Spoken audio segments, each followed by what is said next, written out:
Welcome to Pushing to the Front by Orison Swett Marden, one of the most influential classics in the history of self-help and success literature. In these chapters, Marden shares timeless wisdom on ambition, persistence, leadership, and achievement. His words inspire us to overcome hesitation, strengthen our will, and move boldly toward our highest potential. Whether you're seeking personal growth, practical success strategies, or simply daily motivation, this series will encourage and guide you on your journey forward. Chapter 4. The Country Boy. The Napoleonic Wars so drained the flower of French manhood that even today the physical stature of the average Frenchman is nearly half an inch below what it was at the beginning of Napoleon's reign. The country in America today is constantly paying a similar tribute to the city in the sacrifice of its best blood, its best brain, the finest physical and mental fiber in the world. This great stream of superb country manhood, which is ever flowing cityward, is rapidly deteriorated by the softening, emasculating influences of the city, until the superior virility, stamina, and sturdy qualities entirely disappear in 2 or 3 generations of city life. Our city civilization is always in a process of decay, and would, in a few generations, become emasculated and effeminate were it not for the pure, crystal stream of country youth flowing steadily into and purifying the muddy, devitalized stream of city life. It would soon become so foul and degenerate as to threaten the physical and moral health of city dwellers. One of our great men says that one of the most unfortunate phases of modern civilization is the drift away from the farm, the drift of country youth to the city, which has an indescribable fascination for him. His vivid imagination clothes it with Arabian Nights, possibilities and joys. The country seems tame and commonplace after his first dream of the city. To him it is synonymous with opportunity, with power, with pleasure. He cannot rid himself of its fascination until he tastes its emptiness. He cannot know the worth of the country and how to appreciate the glory of its disadvantages and opportunities until he has seen the sham and shallowness of the city. One of the greatest boons that can ever come to a human being is to be born on a farm and reared in the country. Self-reliance and grit are oftenest country bred. The country boy is constantly thrown upon his own resources, forced to think for himself, and this calls out his ingenuity and inventiveness. He develops better all-round judgment and a more level head than the city boy. His muscles are harder, his flesh firmer, and his brain fiber partakes of the same superior quality. The very granite hills, the mountains, the valleys, the brooks, the miracle of the growing crops are every moment registering their mighty potencies in his constitution, putting iron into his blood and stamina into his character, all of which will help to make him a giant when he comes to compete with the city-bred youth. The sturdy, vigorous, hardy qualities, the stamina, the brawn, the grit, which characterize men who do great things in this world, are, as a rule, country-bred. If power is not absorbed from the soil, it certainly comes from very near it. There seems to be a close connection between robust character and the soil, the hills, mountains and valleys, the pure air and sunshine. There is a very appreciable difference between the physical stamina, the brain vigor, the solidity, and the reliability of country-bred men and that of those in the city. The average country-bred youth has a better foundation for success building, has greater courage, more moral stamina. He has not become weakened and softened by the superficial, ornamental, decorative influences of city life. And there is a reason for all this. We are largely copies of our environment. We are under the perpetual influence of the suggestion of our surroundings. The city-bred youth sees and hears almost nothing that is natural, aside from the faces and forms of human beings. Nearly everything that confronts him from morning till night is artificial, man-made.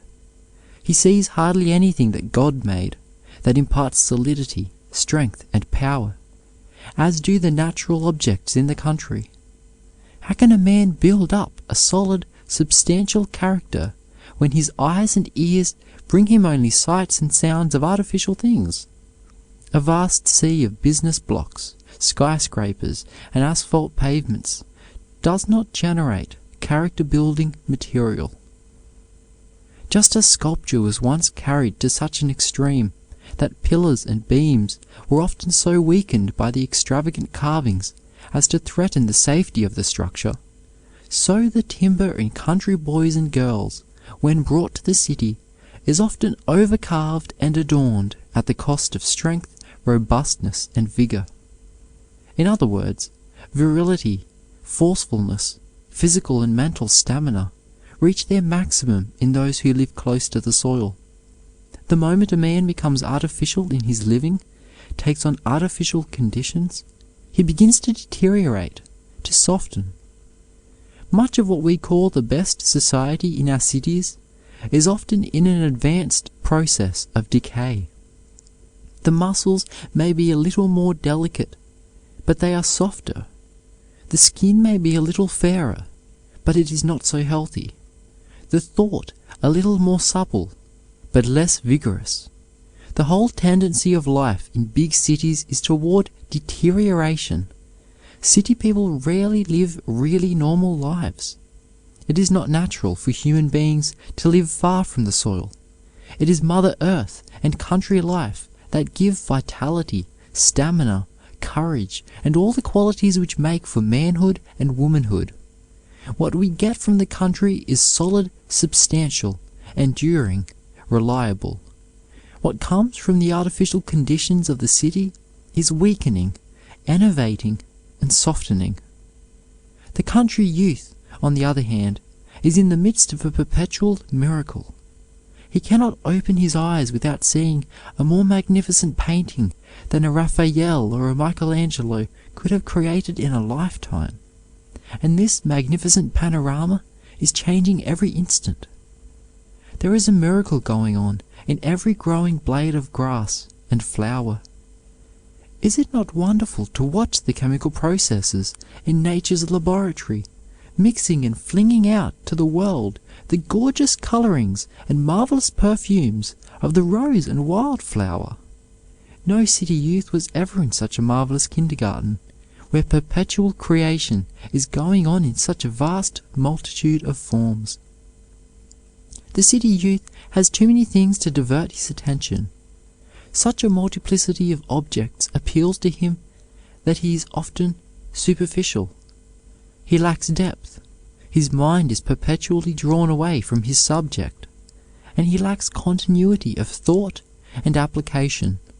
His reading is comparatively superficial. He glances through many papers, magazines, and periodicals, and gives no real thought to any. His evenings are much more broken up than those of the country boy, who, having very little diversion after supper, can read continuously for an entire evening on one subject. The country boy does not read as many books as the city boy, but as a rule he reads them with much better results. The dearth of great libraries, books, and periodicals is one reason why the country boy makes the most of good books and articles, often reading them over and over again, while the city youth, in the midst of newspapers and libraries, sees so many books that in most instances he cares very little for them, and will often read the best literature without absorbing any of it. The fact is that there is such a diversity of attractions and distractions, of temptation and amusement in the city, that unless a youth is made of unusual stuff, he will yield to the persuasion of the moment and follow the line of least resistance. It is hard for the city-bred youth to resist the multiplicity of allurements and pleasures that bid for his attention, to deny himself and turn a deaf ear to the appeals of his associates, and tie himself down to self-improvement while those around him are having a good time. These exciting, diverting, tempting conditions of city life are not conducive to generating the great master purpose, the one unwavering life aim, which we often see so marked in the young man from the country. Nor do city-bred youths store up anything like the reserve power, the cumulative force, the stamina, which are developed in the simple life of the soil. For one thing, the country boy is constantly developing his muscular system. His health is better. He gets more exercise, more time to think and to reflect. Hence, he is not so superficial as the city boy. His perceptions are not so quick. He is not so rapid in his movements. His thought action is slower, and he does not have as much polish, it is true. But he is better balanced generally. He has been forced to do a great variety of work, and this has developed corresponding mental qualities. The drudgery of the farm, the chores which we hated as boys, the rocks which we despised, we have found were the very things which educated us, which developed our power and made us practical. The farm is a great gymnasium, a superb manual training school, nature's kindergarten, constantly calling upon the youth's self-reliance and inventiveness. He must make the implements and toys which he cannot afford to buy or procure. He must run, adjust, and repair all sorts of machinery and farm utensils. His ingenuity and inventiveness are constantly exercised. If the wagon or plough breaks down, it must be repaired on the spot, often without the proper tools. This training develops instinctive courage, strong success quality, and makes him a resourceful man. Is it any wonder that the boy so trained in self-reliance, so superbly equipped with physical and mental stamina, should take such preeminence, should be in such demand when he comes to the city? Is it any wonder that he is always in evidence in great emergencies and crises? Just stand a stamina-filled, self-reliant country boy beside a pale, soft, stamina-less, washed-out city youth.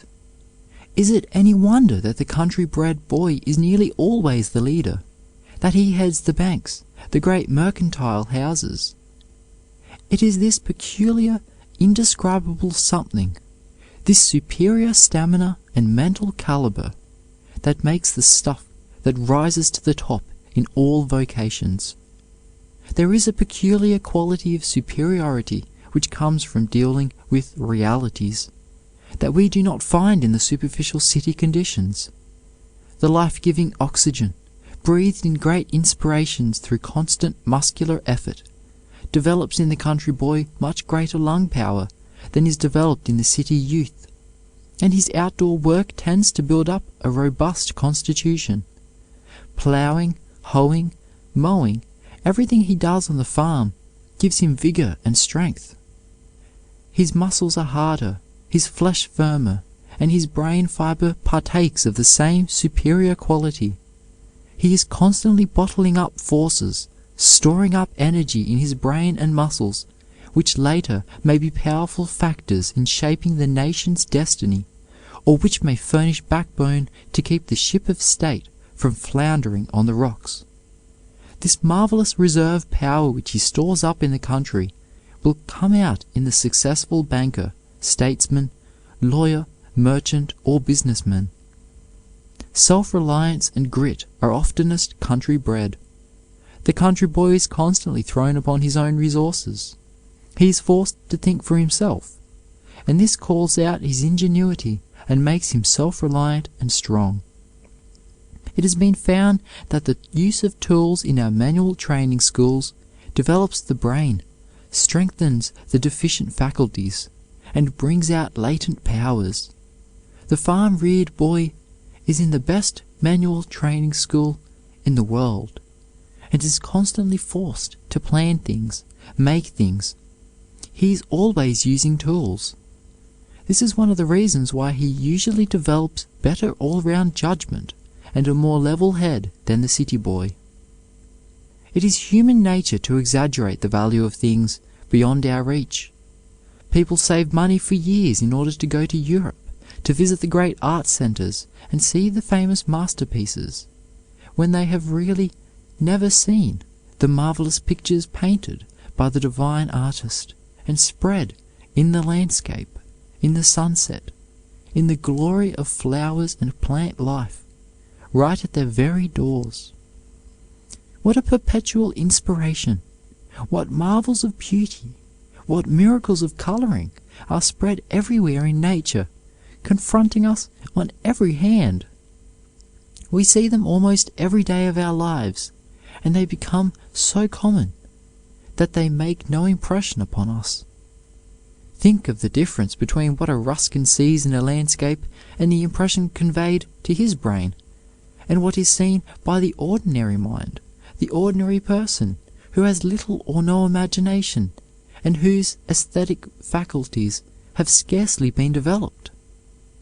We are immersed in a wilderness of mysteries and marvelous beauties.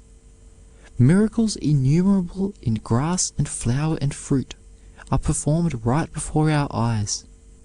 How marvelous is nature's growing of fruit, for example.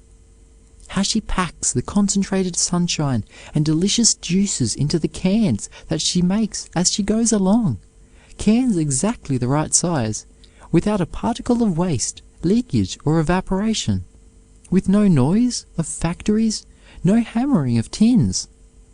The miracles are wrought in a silent laboratory. Not a sound is heard, and yet what marvels of skill, deliciousness, and beauty! What interrogation points, what wonderful mysteries, what wit sharpeners are ever before the farmer boy, whichever way he turns. Where does all this tremendous increase of corn, wheat, fruit, and vegetables come from? There seems to be no loss to the soil, and yet what a marvelous growth in everything! Life, life, more life on every hand. Wherever he goes he treads on chemical forces which produce greater marvels than are described in the Arabian Nights. The trees, the brooks, the mountains, the hills, the valleys, the sunsets, the growing animals on the farm, are all mysteries that set him thinking and to wondering at the creative processes which are working on every hand. Then again, the delicious freedom of it all, as contrasted with the cramped, artificial life in the city. Everything in the country tends to set the boy thinking, to call out his dormant powers and develop his latent forces. And what health there is in it all! How hearty and natural he is in comparison with the city boy, who is tempted to turn night into day, to live an artificial, purposeless life. The very temptation in the city to turn night into day is of itself health undermining, stamina dissipating, and character weakening. While the city youth is wasting his precious energy capital in late hours, pleasure seeking, and often dissipation, the country youth is storing up power and vitality. He is being recharged with physical force by natural, refreshing sleep, away from the distracting influence and enervating excitement of city life. The country youth does not learn to judge people by the false standards of wealth and social standing. He is not inculcated with snobbish ideas. Everything in the great farm kindergarten teaches him sincerity, simplicity, and honesty. The time was when the boy who gave no signs of genius or unusual ability was consigned to the farm, and the brilliant boy was sent to college or to the city to make a career for himself. But we are now beginning to see that man has made a botch of farming only because he looked upon it as a sort of humdrum occupation, as a means provided by nature for living getting, for those who were not good for much else. farming was considered by many people as a sort of degrading occupation, desirable only for those who lacked the brains and education to go into a profession or some of the more refined callings. But the searchlight of science has revealed in it possibilities hitherto undreamed of. We are commencing to realize that it takes a high order of ability and education to bring out the fullest possibilities of the soil, that it requires fine-grained, sympathetic talent.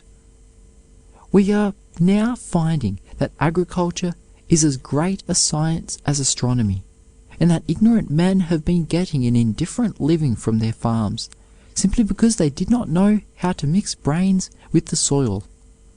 The science of agriculture is fast becoming appreciated, and is more and more regarded as a high and noble calling, a dignified profession.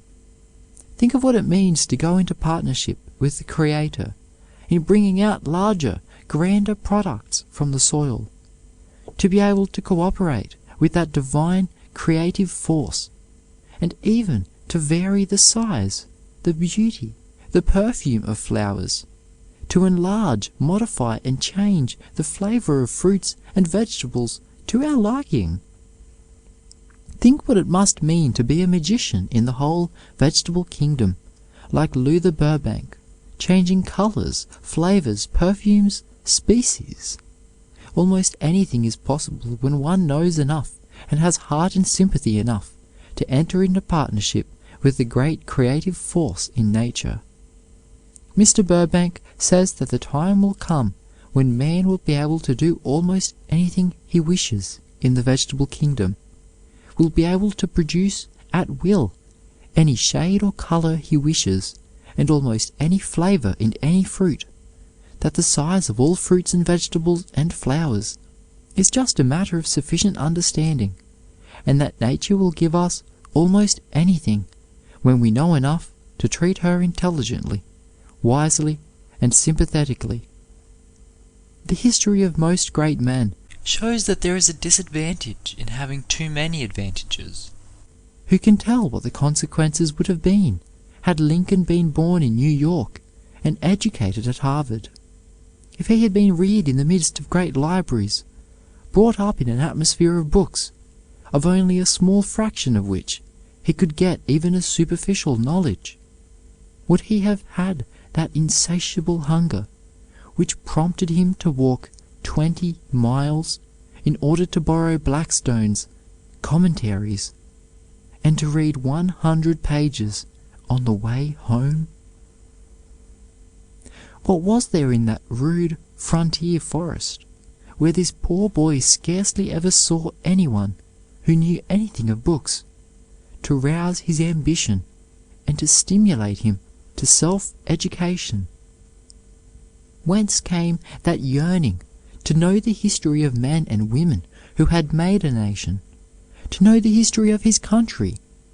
Whence came that passion to devour the dry statutes of Indiana, as a young girl would devour a love story?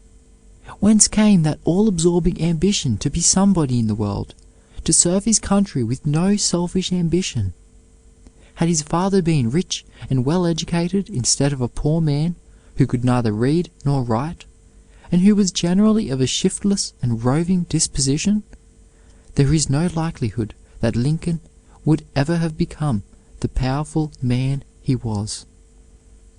Had he not felt that imperious must calling him, the prod of necessity spurring him on, whence would have come the motive which led him to struggle for self-development, self-unfoldment? If he had been born and educated in luxury, his character would probably have been soft and flabby in comparison with what it was. Where in all the annals of history is there another record of one born of such poor parentage and reared in such a wretched environment, who ever rose to such eminence? Imagine a boy of today so hungry for an education that he would walk 9 miles a day to attend a rude frontier school in a log cabin. What would the city boys of today, who do not want to walk even a few blocks to school, think of a youth who would do what Lincoln did to overcome his handicap. End of chapter 4. The Country Boy. If you enjoy timeless wisdom like this, consider subscribing for more audiobooks just like it. Chapter 5. Opportunities where you are.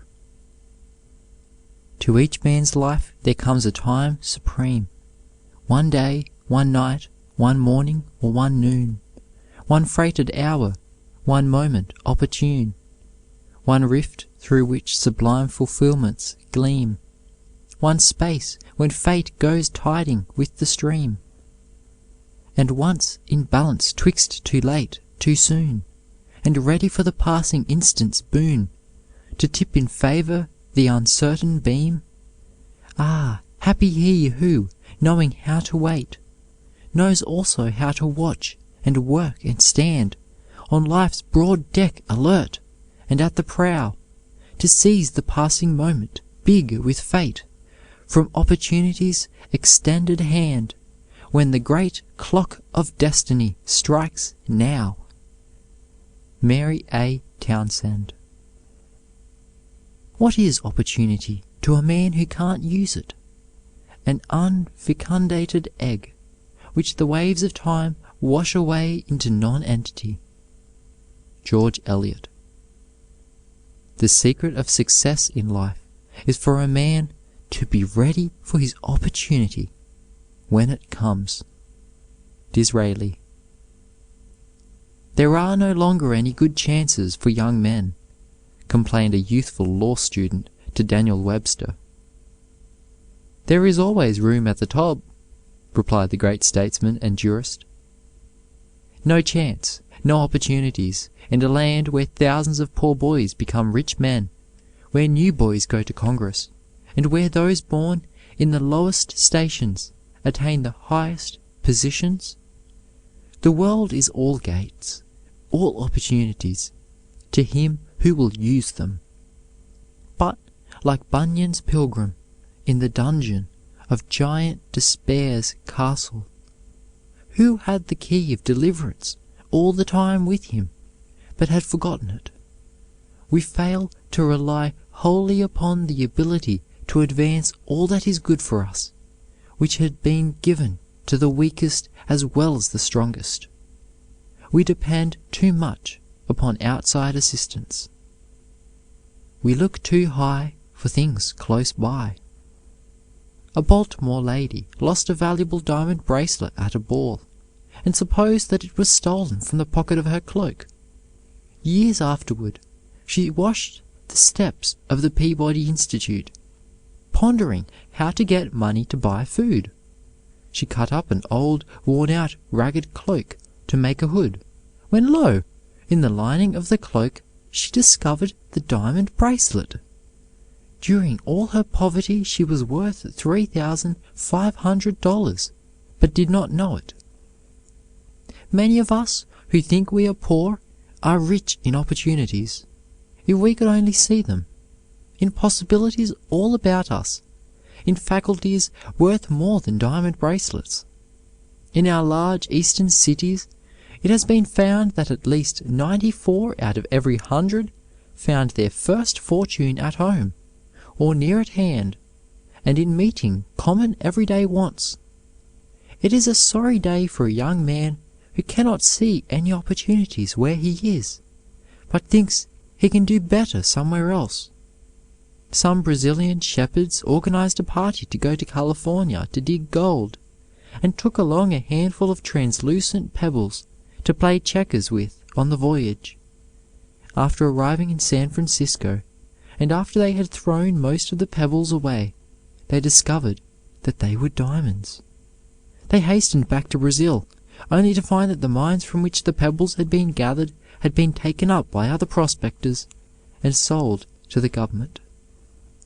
The richest gold and silver mine in Nevada was sold by the owner for $42 to get money to pay his passage to other mines, where he thought he could get rich. Professor Agassiz once told the Harvard students of a farmer who owned a farm of hundreds of acres of unprofitable woods and rocks, and concluded to sell out and get into a more profitable business. He decided to go into the coal oil business. He studied coal measures and coal oil deposits, and experimented for a long time. He sold his farm for $200 and engaged in his new business 200 miles away. Only a short time after, the man who bought his farm discovered upon it a great flood of coal oil, which the farmer had previously ignorantly tried to drain off. Hundreds of years ago there lived near the shore of the river Indus a Persian by the name of Ali Hafed. He lived in a cottage on the river bank, from which he could get a grand view of the beautiful country stretching away to the sea. He had a wife and children, an extensive farm, fields of grain, gardens of flowers, orchards of fruit, and miles of forest. He had plenty of money and everything that heart could wish. He was contented and happy.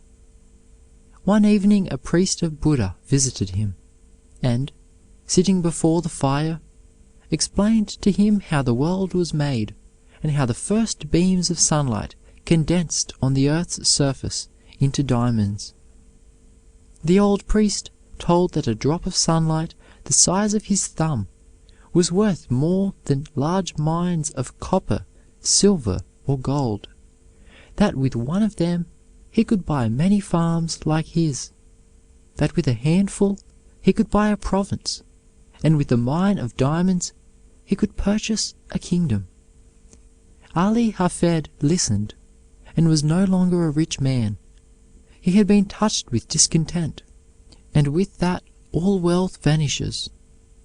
Early the next morning he woke the priest who had been the cause of his unhappiness, and anxiously asked him where he could find a mine of diamonds. "What do you want of diamonds?" asked the astonished priest. "I want to be rich and place my children on thrones." "All you have to do is to go and search until you find them," said the priest. "But where shall I go?" asked the poor farmer. "Go anywhere, north, south, east, or west." "How shall I know when I have found the place?" "When you find a river running over white sands between high mountain ranges. In those white sands you will find diamonds," answered the priest. The discontented man sold the farm for what he could get, left his family with a neighbor, took the money he had at interest, and went to search for the coveted treasure. Over the mountains of Arabia, through Palestine and Egypt, he wandered for years, but found no diamonds. When his money was all gone and starvation stared him in the face, ashamed of his folly and of his rags, poor Ali Hafed threw himself into the tide and was drowned. The man who bought his farm was a contented man, who made the most of his surroundings, and did not believe in going away from home to hunt for diamonds or success. While his camel was drinking in the garden one day, he noticed a flash of light from the white sands of the brook. He picked up a pebble, and pleased with its brilliant hues, took it into the house, put it on the shelf near the fireplace, and forgot all about it. The old priest of Buddha, who had filled Ali Hafed with the fatal discontent, called one day upon the new owner of the farm. He had no sooner entered the room than his eye caught that flash of light from the stone. "Here's a diamond! Here's a diamond!" he shouted in great excitement. "Has Ali Hafed returned?" "No," said the farmer, "nor is that a diamond. That is but a stone." They went into the garden and stirred up the white sand with their fingers, and behold, other diamonds more beautiful than the first gleamed out of it. So the famous diamond beds of Golconda were discovered. Had Ali Hafed been content to remain at home and dug in his own garden, instead of going abroad in search for wealth, he would have been one of the richest men in the world, for the entire farm abounded in the richest of gems. You have your own special place and work. Find it. Fill it. Scarcely a boy or girl will read these lines, but has much better opportunity to win success than Garfield, Wilson, Franklin, Lincoln, Harriet Beecher Stowe, Francis Willard, and thousands of others had. But to succeed, you must be prepared to seize and improve the opportunity when it comes. Remember that 4 things come not back: the spoken word, the sped arrow, the past life, and the neglected opportunity. It is one of the paradoxes of civilization that the more opportunities are utilized, the more new ones are thereby created. New openings are as easy to find as ever to those who do their best, although it is not so easy as formerly to obtain great distinction in the old lines, because the standard has advanced so much and competition has so greatly increased. "The world is no longer clay," said Emerson, "but rather iron in the hands of its workers, and men have got to hammer out a place for themselves by steady and rugged blows. Thousands of men have made fortunes out of trifles which others pass by.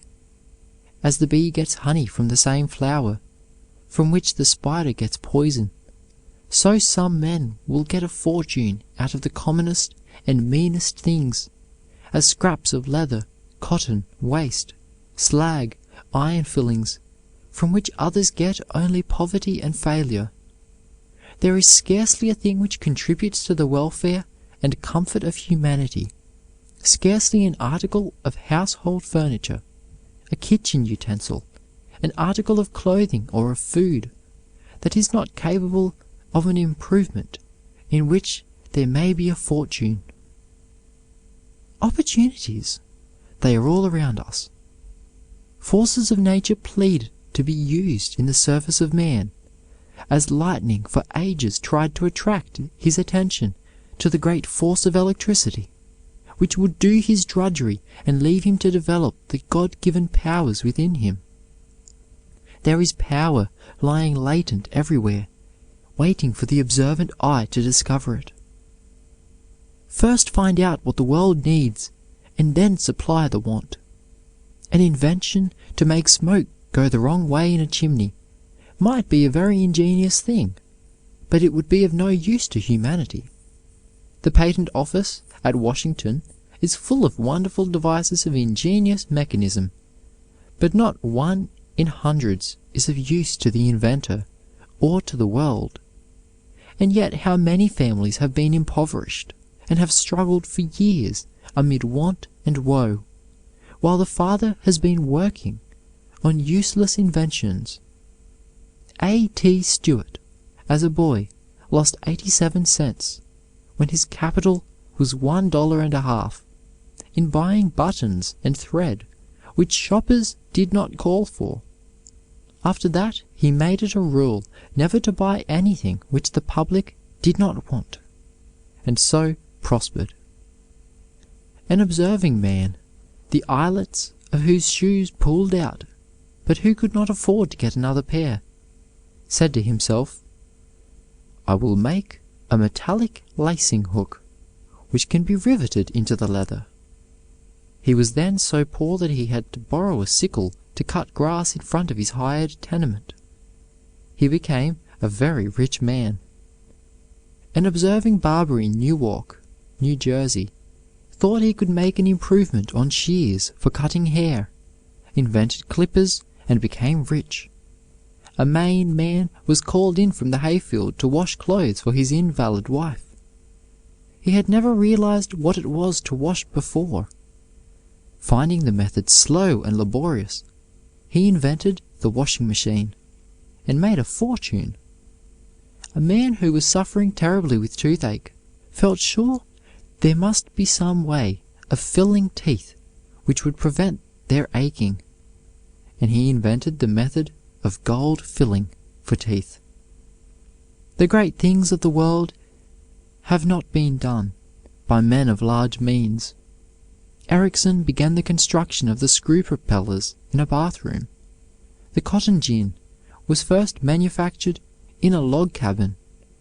John Harrison, the great inventor of the marine chronometer, began his career in the loft of an old barn. Parts of the first steamboat ever run in America were set up in the vestry of a church in Philadelphia by Fitch. McCormick began to make his famous reaper in a grist mill. The first model dry dock was made in an attic. Clark, the founder of Clark University of Worcester, Massachusetts, began his great fortune by making toy wagons in a horse shed. Farquhar made umbrellas in his sitting room with his daughter's help until he sold enough to hire a loft. Edison began his experiments in a baggage car on the Grand Trunk Railroad when a newsboy. Michelangelo found a piece of discarded Carrara marble among waste rubbish beside a street in Florence, which some unskilled workmen had cut, hacked, spoiled, and thrown away. No doubt many artists had noticed the fine quality of the marble and regretted that it should have been spoiled, but Michelangelo still saw an angel in the ruin, and with his chisel and mallet he called out from it one of the finest pieces of statuary in Italy, the young David. Patrick Henry was called a lazy boy, a good-for-nothing farmer, and he failed as a merchant. He was always dreaming of some far-off greatness, and never thought he could be a hero among the corn and tobacco and saddlebags of Virginia. He studied law for 6 weeks, when he put out his shingle. People thought he would fail, but in his first case he showed that he had a wonderful power of oratory. It then first dawned upon him that he could be a hero in Virginia. From the time the Stamp Act was passed and Henry was elected to the Virginia House of Burgesses, and he had introduced his famous resolution against the unjust taxation of the American colonies, he rose steadily until he became one of the brilliant orators of America. In one of his first speeches upon this resolution, he uttered these words, which were prophetic of his power and courage. Caesar had his Brutus, Charles I his Cromwell, and George III may profit by their example.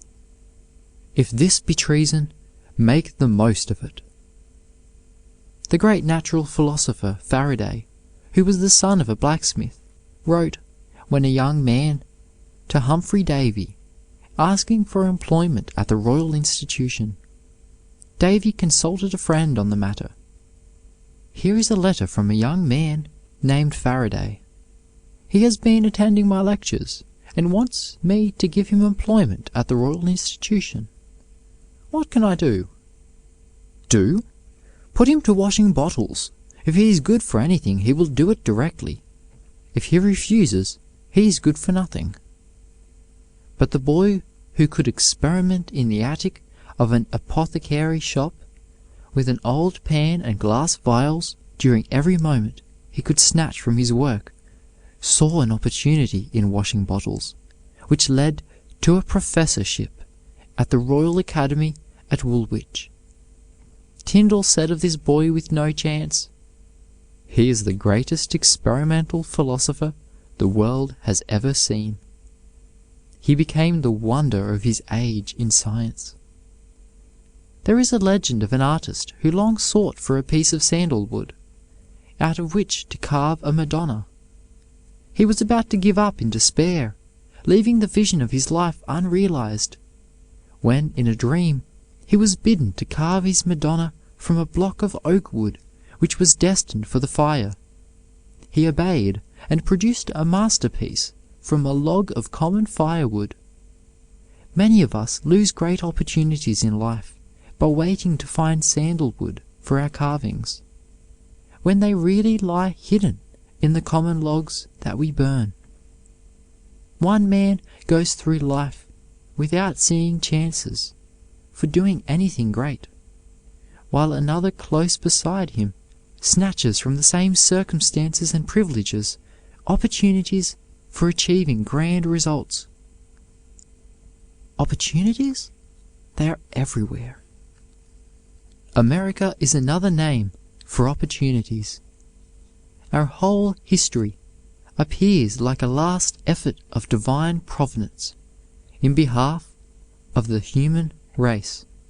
Never before were there such grand openings, such chances, such opportunities. Especially is this true for girls and young women. A new era is dawning for them.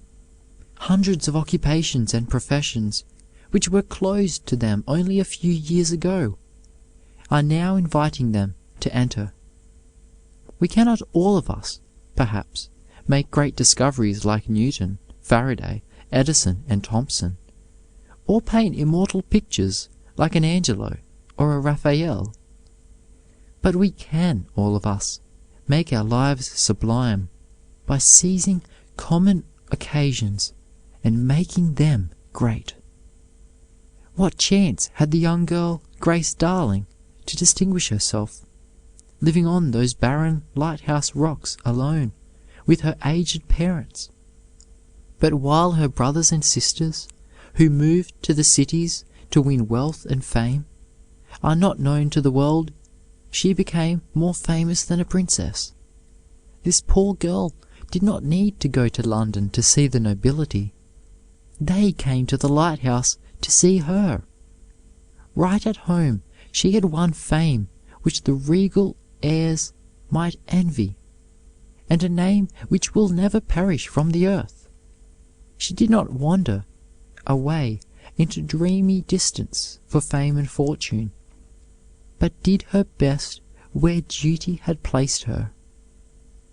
If you want to get rich, study yourself and your own wants. You will find that millions have the same wants. The safest business is always connected with man's prime necessities. He must have clothing and dwelling. He must eat. He wants comforts, facilities of all kinds for pleasure, education, and culture. Any man who can supply a great want of humanity, improve any methods which men use, supply any demand of comfort, or contribute in any way to their well-being, can make a fortune. The golden opportunity is never offered twice. Seize then the hour when fortune smiles and duty points the way.